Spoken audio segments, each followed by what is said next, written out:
জয় হিন্দ বন্ধুরা, আমি দীপঙ্কর মণ্ডল। আপনারা দেখছেন নবান্ন নিমন্ত্রণ। আপনাদের সবাইকে স্বাগত। বন্ধুরা, আজকে শরীরটা একটু খারাপ, এই কারণে সারাদিন কোনো এপিসোড তৈরি করতে পারিনি। কিন্তু দেখুন, যারা চিকিৎসক তাদের সামনে কোনো রোগী থাকবেন, তিনি না দেখে চলে যাবেন। আমরা যারা সাংবাদিক, আমাদের সামনে বড় কোনো খবর হয়ে যাবে, আপনাদেরকে জানাতে পারবো না, সেটা হতে পারে না। দেখুন, পার্থ চ্যাটার্জি, যিনি এ রাজ্যের প্রাক্তন স্কুল শিক্ষা দপ্তরের, উচ্চশিক্ষা দপ্তরের মন্ত্রী ছিলেন, যিনি জেল খেটে এসেছেন, যিনি জেলে থাকার নাম করে 3 স্টার 5 স্টার কোয়ালিটির হাসপাতালে ছিলেন, সুইটের মধ্যে ছিলেন, মমতা ব্যানার্জির অত্যন্ত ঘনিষ্ঠ। তাদের দল এখন আর ক্ষমতায় নেই, কিন্তু পার্থ চ্যাটার্জি আবার জেলে ঢুকবেন কি ঢুকবেন না সেটা নিয়ে কারো কারো মধ্যে প্রশ্ন দেখা দিয়েছিল। আমরা আপনাদেরকে জানাচ্ছি, পার্থ চ্যাটার্জি আবার জেলে ঢুকতে চলেছেন।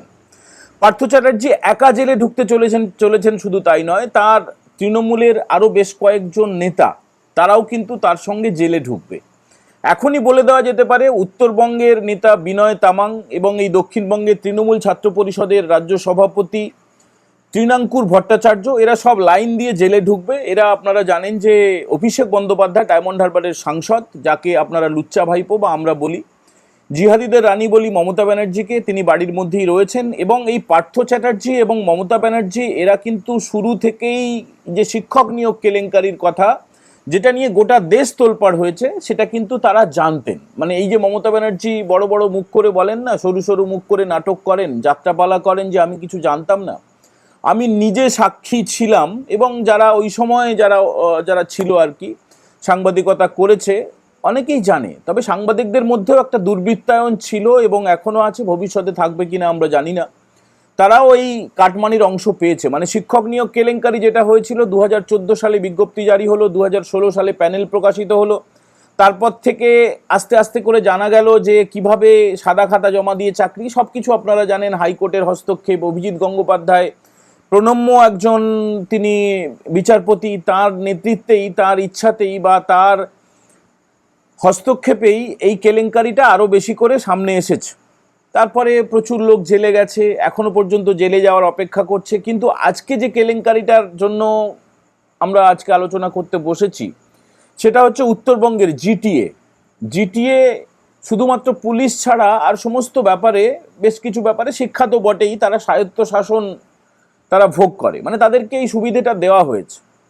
তো বিষয়টা হচ্ছে, দেখবেন কোনো বিজ্ঞপ্তি যখন প্রকাশিত হয় যে গরমের ছুটি পড়লো বা বর্ষার ছুটি পড়লো বা অমুক তুমুক, তখন লেখা থাকে স্কুল এডুকেশনের যে নোটিশটা থাকে সেখানে এক্সেপ্ট জিটিএ। মানে জিটিএ আলাদা করে সিদ্ধান্ত নেয় যে তারা তাদের স্কুলে কবে ছুটি দেবে, কবে খুলে রাখবে, কবে হাফ ছুটি দেবে। একইভাবে সেই জিটিএর অধীনস্থ যতগুলো স্কুল রয়েছে, সেখানে শিক্ষক নিয়োগটাও পুরোপুরি জিটিএর হাতে ছিল। কিন্তু ডিপার্টমেন্টটা তো স্কুল শিক্ষা দপ্তর, মানে বিকাশ ভবনে যার হেডকোয়ার্টার, যার দায়িত্বে একসময় ছিলেন এই পার্থ চ্যাটার্জি, যিনি আবার জেলে ঢুকতে চলেছেন, এবং তার যে ছাত্র সংগঠনের নেতা তৃণাঙ্কুর, সেও জেলে ঢুকতে চলেছে। এরা সব এত কেলেঙ্কারি করেছে না, মানে আমি তো আজকে একটা ছবি দেখছিলাম, কোথাকার কোন এক উপপ্রধান, মানে একটা পঞ্চায়েতের উপপ্রধান, মানে কয়েকটা বুথ নিয়ে একটা পঞ্চায়েত হয়, সেই পঞ্চায়েতের প্রধান তাহলে আরো কি হবে। গ্রামের মানুষ অনেক সময় বলেন যে ওপরে ভগবান আর নিচে প্রধান, এতটাই তার দাপট, এতটাই তার ক্ষমতা। তো সেই উপপ্রধানেরও বিরাট ক্ষমতা, বিরাট তোলাবাজ। তার একটা বাড়ি দেখছিলাম, বিশ্বাস করুন, এত বড় রাজপ্রাসাদ, এগুলো সিনেমা ছাড়া আমরা দেখিনি। মানে আমি তো কোনোদিনও পা রাখিনি এই সমস্ত বাড়িতে। তো যেটা বলছিলাম, এর পাশাপাশি একটা ছবিও আপনাদেরকে একটু স্প্লিট স্ক্রিন করে আমরা দেখাতে চাইছি। দুবরাজপুরের একজন তৃণমূল নেতা, তাকে যেভাবে দৌড় করাতে করাতে জুতো পেটা করেছে, মানে এই ছবিগুলো একটুখানি ডকুমেন্টেশন হয়ে থাকা উচিত, একটু দেখানো উচিত।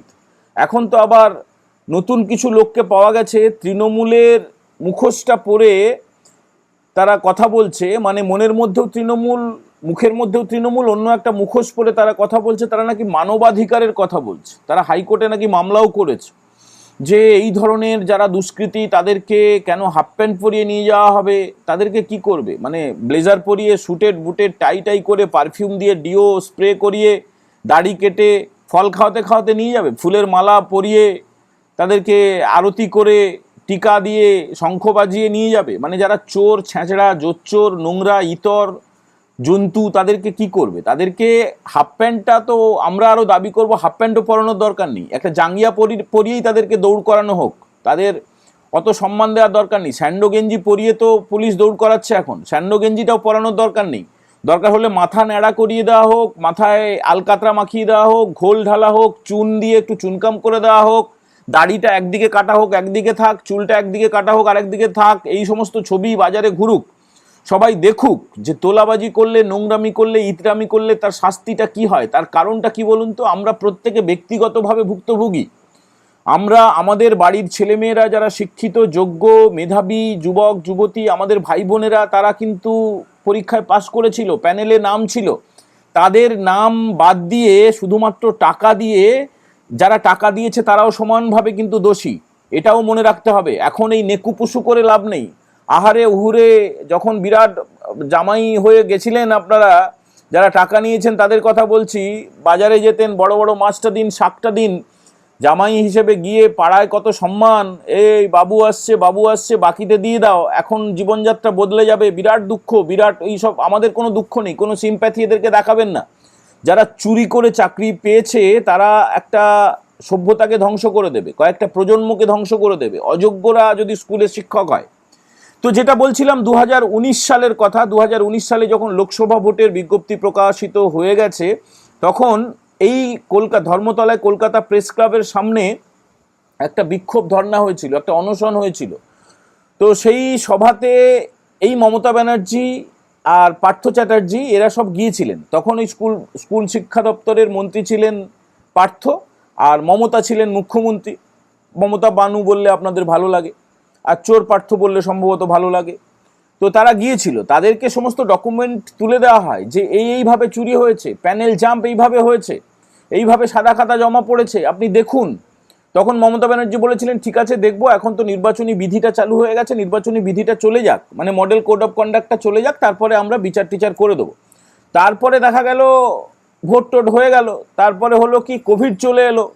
সেই কোভিডের সময় গাড়ি ঘোড়া বন্ধ, SMS করে করে ডাকা হতো, চাকরি দেওয়া হতো, এবং ওই আন্দোলনকারীদের একটা অংশকে চাকরি পাইয়ে দেওয়া হয়েছিল। এটা গেল দক্ষিণবঙ্গের কথা, এটা গেল স্কুল শিক্ষা দপ্তরের যে কেলেঙ্কারি। তারপরে কি হয়েছে না হয়েছে, কতজন জেলে গেছে, সে মধ্যশিক্ষা পর্ষদের সভাপতি থেকে শুরু করে স্কুল সার্ভিস কমিশনের চেয়ারম্যান থেকে শুরু করে গোটা স্কুল শিক্ষা দপ্তরটা তো চোর হিসেবে প্রতিপন্ন হয়ে গেছে বেশিরভাগটাই।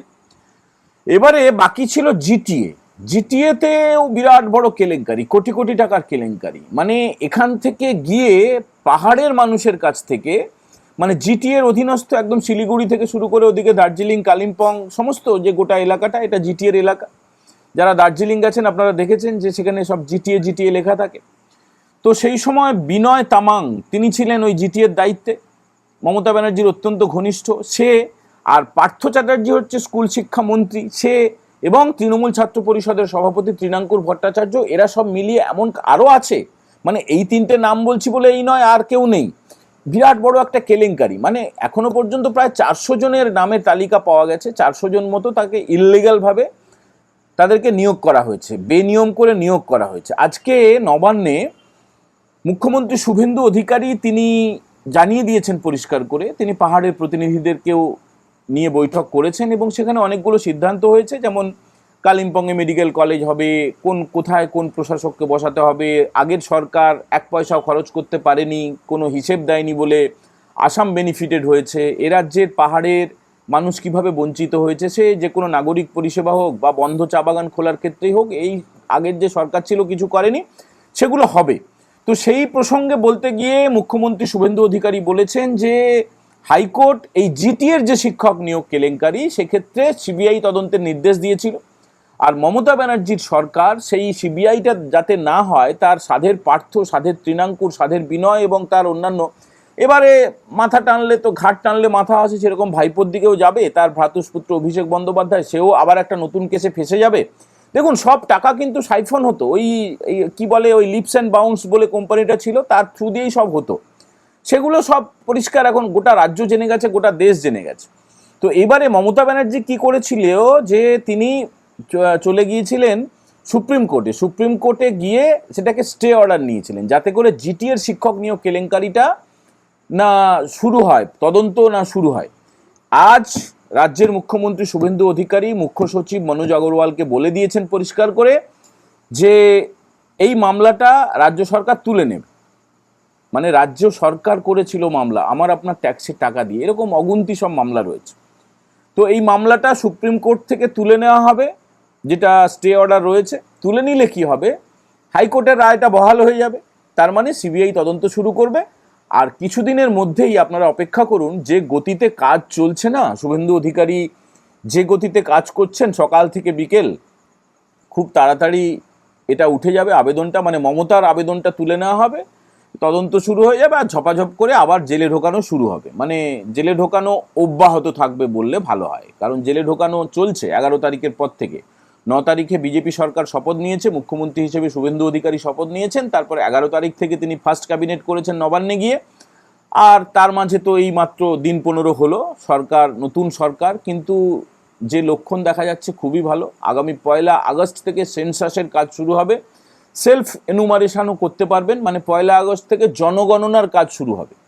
জনগণনা নিয়ে যদি আপনারা চান তাহলে ডিটেলে একটা ভিডিও পরে করতে পারবো, শরীরও নিশ্চয়ই তখন ফিট হয়ে যাবে। আপাতত এই ভিডিও বা এই কন্টেন্ট, এই এপিসোড আমরা এখানে ইতি করছি। সবাই ভালো থাকবেন।